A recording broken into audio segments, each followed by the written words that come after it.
r/ProRevenge. When enough is enough, people lose jobs and go to prison. This is my story. I finally feel like I can talk about this particular time in my life and appreciate what it took. I'm not on mobile, so feel free to criticize my grammar. Although English is not my first language, so temper the criticism. Warning: this is a very long post. Too long, didn't read. Abuses made my first year of high school a waking nightmare. A-hole vice principal was the final straw. I decided to face my fears and took them all down. Vice principal gets fired. Most of my abusers get a decade and in prison. Background: this ProRevenge took place when I was in high school in the mid-2000s, a time in my country when there was much public outcry over bullying, hazing in boarding schools. A couple of students in different schools had died from injuries resulting from bullying. Other schools were rioting and burning shit. They were under increased scrutiny. It was a whole thing.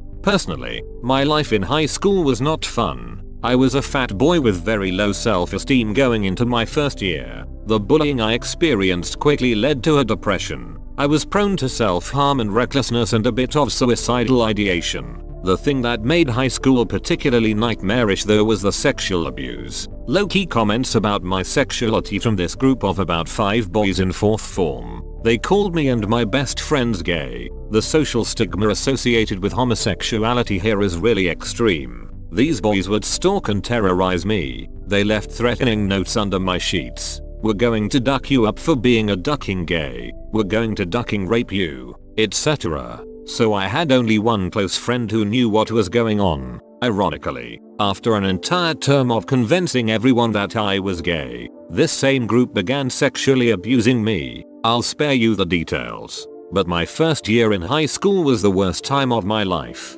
But you're not here for my sad story. So moving on. Sometime in the middle of the term, the vice principal, VP of our school was changed due to the aforementioned public backlash from the bullying scandals. The previous VP was a decent man, but the new VP was not. He came with a well-earned reputation of being unnecessarily harsh, dishing out suspensions and expulsions like candy on Halloween. The last straw, a few weeks after the new VP came in, and I'm having an incredibly shitty week that is really battering my mind. Yes, the bullying and sexual abuse was still going on. Now, every Friday night, a group of kids used to climb through a window into the computer lab and play video games. The windows had bars on them, but a slim person could fit through. I am not slim by any definition, unless the definition is fat. Among this group of kids was this troublemaker dude in my class and my dorm with the same common name. Turns out, the VP had confused the two of us, and I was the one who was in his crotches. That Friday, the kids were caught. Some of them, including my namesake, managed to escape. The VP was called in and the students who were caught snitched. Security was sent to the dorms to bring the other culprits. Cue me being woken up at 3 AM in the morning and dragged to the scene of the crime to endure a beating for something I hadn't done. Corporal punishment was tacitly legal then. Now, my explanation that there is clearly no way for me to fit through the window were met with more canings. What really pissed me off was that the VP had us bring our belongings to his office at night for an inspection with the excuse of searching for stolen computer equipment. He came across my very private journal, and like the dong he was, he proceeded to ridicule me for having a diary in front of the teachers, watchmen, and the students I was bundled with. It didn't help matters that I broke down and cried in front of them. I don't think I have ever felt such humiliation in my life before. The following morning, we were suspended for 2 weeks. 2 weeks later, my parents took me back to school. I had only told them of the mistaken identity that I suspected and the wrongful accusation. They already knew about the bullying. I didn't tell them about the VP going through my diary or the sexual stuff. I was still writhing in humiliation. The VP, being the absolute bunghole that he was, had convinced himself that I was the ringleader of this group of boys again, mistaken identity, and thus deserved extra punishment. He ordered me to clear out a large patch of weeds and overgrown grass between the rugby pitch and the hockey field, about the size of a football field, using only a slasher. Just as I'm about to head out, it starts raining and it's the middle of July. So much cold, temperatures regularly dip to below 10 degrees Celsius at night. So instead of going to the field, I head to class to wait out the rain. A few minutes later, The VP barged in furious, interrupting the geography lesson. He proceeded to tear me a new one, even mentioning my private journal, and then he threatened to expel me if I left the field before I finished my punishment.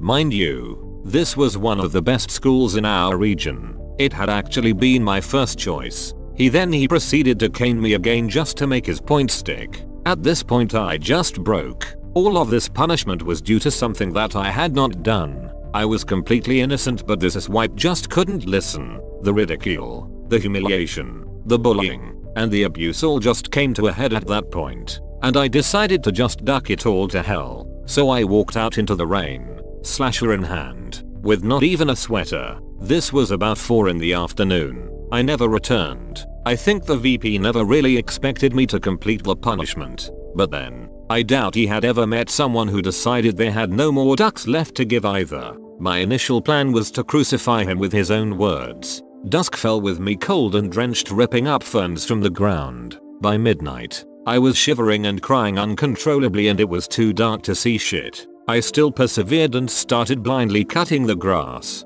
driven by this mad desire to just hurt. I really didn't care who I hurt. Sure, a part of my motivation was that if I did get sick out here, the VP would be in a duckload of trouble. But there was another part of me that was just like, duck it, life sucks anyways. By midnight, I was too cold to continue. I ran out of energy and just sat down under a tree. Towards dawn I was so cold from the rain and the wind that my shivers began reducing. It was impossible for me to sleep. The teachers finally found me there a couple of hours after dawn. Apparently, the teacher on duty had found my desk empty during morning study time between 4:30 and 6 AM. When he asked where I was, it came about that I had not been in bed the previous night either. He then called the VP and other teachers, who began searching the school, and they finally found me in the field. The ProRevenge, yeah, it's finally here. I don't know much about what happened immediately after. I was so out of it. I do remember the teachers rushed me to the school nurse, who immediately recommended I be taken to the hospital. I spent a week there due to complications, pneumonia, and a very expensive week it was, all on the school's dime. My parents were pissed as duck,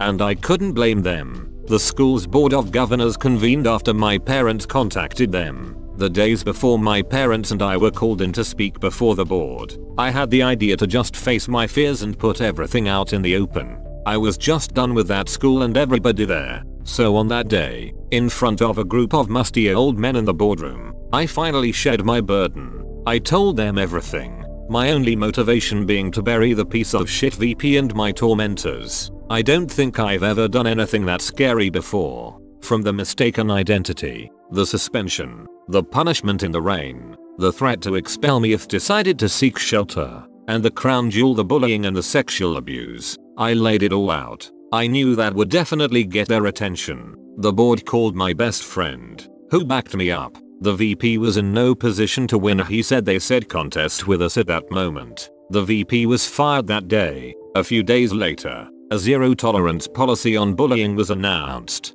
I think the board was acutely afraid of finding themselves in the news for all the wrong reasons. They didn't want their school to be one of those schools, despite the fact that it was one of the worst. Over the holidays, my friend told me that things got really serious after that. People didn't know why, but suddenly, any act of bullying was met with immediate and unconditional expulsion. As for the boys who had been terrorizing me, they were arrested. My dad went to the police with the threatening notes I had been receiving all year long. The school board supported us in this, on the condition that we, my parents and I, do not take the story to the media. I was happy with that arrangement. I had no desire to be the face of male rape victims. We had a few meetings with an investigator from the public prosecutor's office. A couple of months later, the office reached out, told us that the boys had pleaded guilty. One of them got off scot-free cause his dad was some senior army guy, corruption SMH. 3 of them got 10 years each.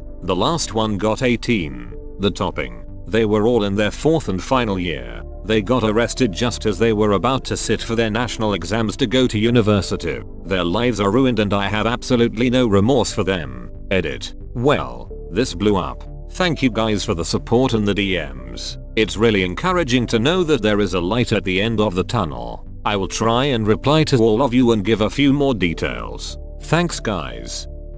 I, as a former store manager, deliberately hired a thief as my replacement. X post from r/confession. Original post. TDLR. Abusive owners tried to get me to unknowingly hire my own replacement. Due to their behavior, I hired a thief to replace me instead. I was recently let go from my job as a store manager. The company I worked for was abusive to both me and my staff. Some examples, there are a lot more, would be: a month or so before I was let go, I had a pay dispute wherein I explained bluntly, but professionally, how they need to pay me because it's the right thing to do. They had promised extra pay above my salary for working hours I shouldn't have had to do because of something they did, and then purposely did not pay me that money. Eventually they paid me, but they really didn't like that I stood up for myself and thus started their plan to get rid of me. One of them even stopped speaking to me altogether. After this, I was strangely given permission to hire a staff for the store. I needed one, so I happily posted an ad online and started interviewing people. It took a month, but I finally found one I liked and called their references, which came back average but good enough. A sales representative I knew saw the resume on my desk and told me I should call X business, which was not on the resume. I did, and it turned out this person had been fired for theft of money and product in the same industry of which I'm hiring for. I decided not to hire the thief. A few days after deciding against the thief, I was forwarded a resume from the owner that had stopped speaking to me. It was instructing me to interview the thief I decided against. But how did this owner get the thief's resume in their inbox? The ad was mine, and forwarded only to my email, and only I had the password to the account. I followed the link back to an ad that I didn't write and posted from a different account. This ad was for a store manager. A poor attempt at being sneaky. I could have quit right then, but I had a better idea. The owners are notoriously spiteful, but I know they are also lazy and don't do their due diligence. They think they are having me hire my own replacement without me knowing. So, I hired the thief as my employee, while the owners, having already seen the thief's resume, sees them as a good fit for store manager. I vouched for the thief's references, knowing they'd never call them themselves. 3 weeks later I was let go. When I arrived at my store, the owners seemed confused by the big smile on my face when they told me. I was genuinely happy to be finished there. It was the worst employment experience of my life, but it was a job of necessity. I was able to collect employment insurance. Thankfully, the thief took over managing the store. Thanks to the new store hours, the thief works 5 days a week, with no staff, open to close, unsupervised. Whoa, you made it to the end? You're a ducking mad lad. I'll cut you a deal. Smash like and subscribe for more curated content. It's free and that's a great price.